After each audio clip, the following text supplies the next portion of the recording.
Brian, a battle is brewing over redrawing legislative districts here in New York. State lawmakers have to come up with new district lines to reflect changes in the 2010 census. But some Democrats and Republicans are not happy with the results of those redrawn lines. News 12's John Goff is in the newsroom tonight with more on what it all means for the voters. John. Well, Janine, it's not unusual to hear politicians complain about redistricting. And this time around, the news district maps are already generating discontent among them.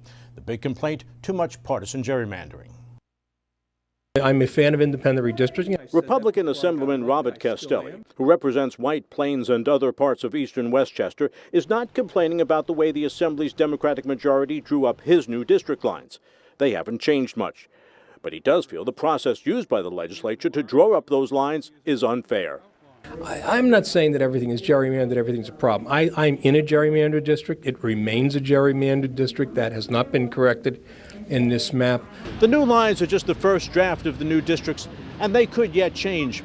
But even though his district remains basically intact, Assemblyman Castelli contends there's got to be a better way to do this. Governor Cuomo, a Democrat, feels the same way. He's threatened to veto if the current redistricting plan reaches his desk.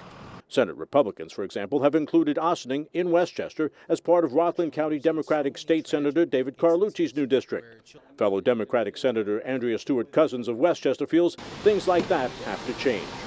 It needs a real quick look and a quick veto, and let's get on with the business that we promised we would do. Republican Senator Greg Ball is not complaining about his new district lines, which include a large part of Westchester, but he feels the governor should make sure there are no abuses. At the end of the day, the legislature has constitutional prerogative over this, but anything above and beyond and gerrymandering in either house, I don't think that the governor would allow, and I'm confident in that.